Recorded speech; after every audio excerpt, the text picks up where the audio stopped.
उमेदवार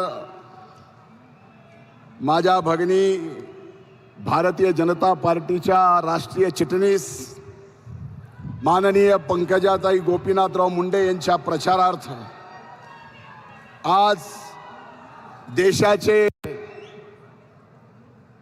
प्रधानमंत्री आपल्या पंकजाताईच्या प्रचारासाठी या ठिकाणी येणार आहेत। काही वेळातच ते आपल्या सर्वांच्या समोर येतात। या प्रचार सभेला व्यासपीठावर उपस्थित आदरणीय केंद्रीय मंत्री आठवले साहेब, आदरणीय भारतीय जनता पार्टीचे राज्याचे अध्यक्ष बावनकुळे साहेब, आपल्या सर्वांच्या लाडक्या उमेदवार भावी खासदार माननीय पंकजाताई गोपीनाथ मुंडे, व्यासपीठावरील सर्व मान्यवरांची माफी मागून वेळ अतिशय कमी आहे आणि मुद्दे जास्त बोलायचे असल्यामुळं मोठ्या अंतकरणानं व्यासपीठावरील सर्व मान्यवर नेते मला माफ करतील असं समजून सन्माननीय व्यासपीठ आणि आजच्या या विराट सभेला इथं उपस्थित बीड जिल्ह्यातील मोठ्या संख्येनं आलेल्या आमच्या मायमावल्या वडीलधारी मंडळी, मोठ्या उत्साहात असणाऱ्या माझ्या तरुण भावांनो बहिणींनो आणि इथं उपस्थित पत्रकार मित्रांनो, खरं तर आजची ही सभा विजय संकल्प सभा यास नाव दिलं। माझं असं म्हणणं आहे की विजय संकल्प सभा नाही तर विजयावर शिक्कामोर्तब करणारी ही आजची सभा आहे आणि विजयावर शिक्कामोर्तब करणारी ही सभा बीड जिल्ह्याच्या विकासाची गॅरंटी घ्यायला देशाचे पीएम आणि बीड जिल्ह्याची गॅरंटी घ्यायला आमची भगिनी, तिचं नावही पंकजा मुंडे म्हणजे शॉर्ट केलं तर ती सुद्धा पीएम, म्हणजे या दोन गॅरंट्या या बीड जिल्ह्याच्या विकासाला मायबाप जनतेला आज मिळणार आहेत। म्हणूनच आजची सभा ही विजय संकल्प सभा नाही तर विजयावर शिक्कामोर्तब करणारी ही सभा। खरं तर आज मोठ्या अंतकरणानं या जिल्ह्याचा पालकमंत्री या नात्यानं खरं तर आदरणीय मोदी साहेब आल्यानंतर माईक हातात घेऊन स्वागत करणं अगेन्स्ट प्रोटोकॉल होईल, पण बीड जिल्ह्यातल्या या मायबाप जनतेच्या वतीनं आपल्या या जिल्ह्यात आदरणीय मोदी साहेबांचं या जिल्ह्याचा पालकमंत्री या नात्यानं मनपूर्वक स्वागत करतो। आदरणीय आठवले साहेबांचं सुद्धा या बीड जिल्ह्याच्या मातीत आपण अनेकदा आलात, आज आपलं पुन्हा एकदा मी या ठिकाणी स्वागत करतो। ही निवडणूक बीड जिल्ह्याच्या दृष्टीनं बीड जिल्ह्याच्या विकासाच्या मुद्द्यावर लढवणं जाणं आवश्यक आहे।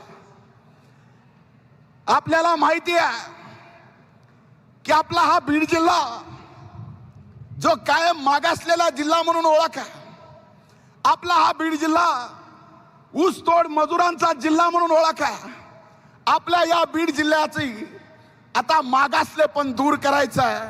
हा बीड जिल्हा ऊसतोड मजूर पुरवणारा जिल्हा नाही तर ऊस उत्पादकांचा जिल्हा म्हणून आपल्याला करायचा आहे आणि याच्यासाठी खऱ्या अर्थानं हे कसं होऊ शकतं हे मला जर एका पत्रकाराने विचारलं तर मी त्याला सांगितलं, आदरणीय अनेक मान्यवर लोकप्रतिनिधी याला साक्षीदार आहेत की गोदावरीचं हे खोरं आपलं 162 TMCचं तुटीचं खोरं आहे। ही तूट भरून काढायची असेल तर पश्चिमेकडे वाहून जाणारं समुद्रातलं पाणी नाशिकला आणून नाशिकचं पाणी जायकवाडीला आणून जायकवाडीचं पाणी माजलगावला आणून माजलगावचं पाणी तांदळवाडीला लिफ्ट करून तांदळवाडीहून धनेगाव पासून ते बोरणापर्यंत या ठिकाणी ग्रॅव्हिटीनं पाणी आणायचं असेल तर खऱ्या अर्थानं ती परिस्थिती आपल्या बीड जिल्ह्यात बदलू शकेल।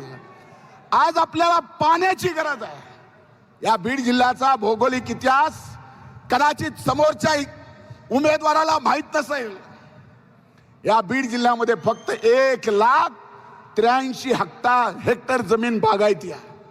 जवळजवळ 8 लाख हेक्टर जमीन ही जिरायती आहे. वर्षातून आम्ही फक्त एकदा पीक घेतो.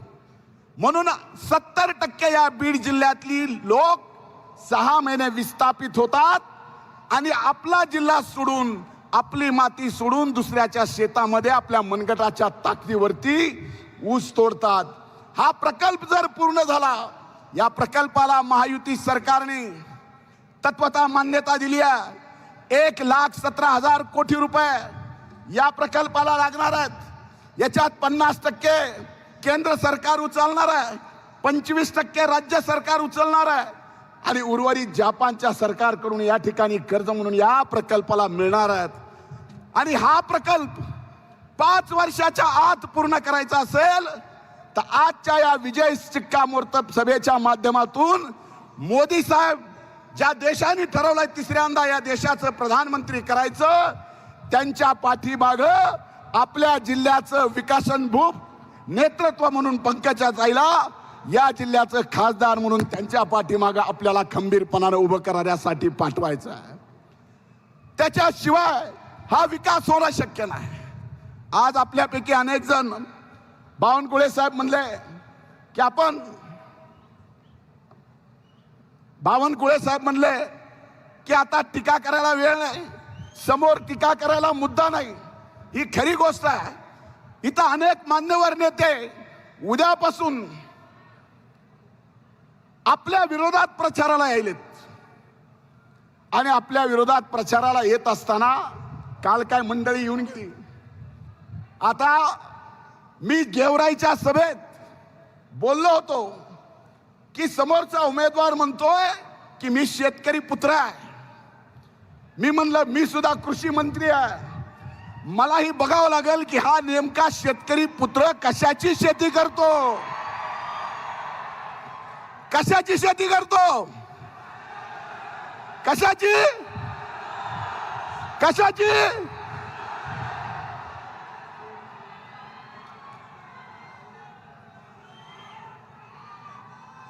आणि अशा चंदन तस्कराला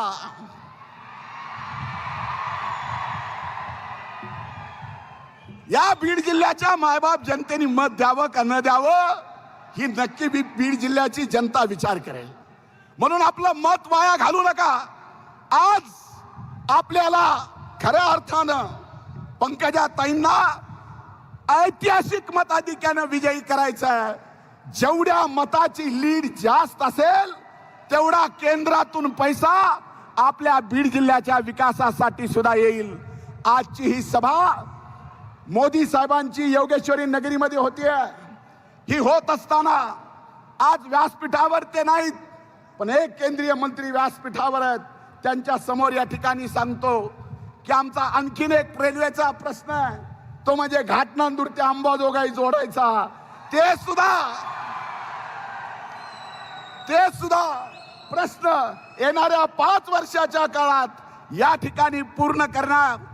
हे पंकजा ताईची गॅरंटी आहे पीएम म्हणून आपल्या जिल्ह्याच्या, आणि पीएम साहेबांची देशाचा विकास करायची गॅरंटी आहे. म्हणून आज जास्त बोलणार नाही. इथून पुढचे 5 दिवस मतदानाचे जे राहिलेले आहेत, हे 5 दिवस एक एक मत जे आज सभेला आलंय आणि एक 10 मत जे तुमच्या घरचे आपल्या घरी आहेत, त्या सगळ्यांचं मतदान आपली लेख अनुक्रमांक 1 पंकजा गोपीनाथ मुंडे, चिन्ह कमळ, समोरचं बटन दाबा आणि ऐतिहासिक मतांनी ताईंना दिल्लीच्या सार्वभौम सभागृहात पाठवा. ही कळकळीची विनंती करतो. इथंच थांबतो. खूप खूप धन्यवाद. जय हिंद, जय महाराष्ट्र.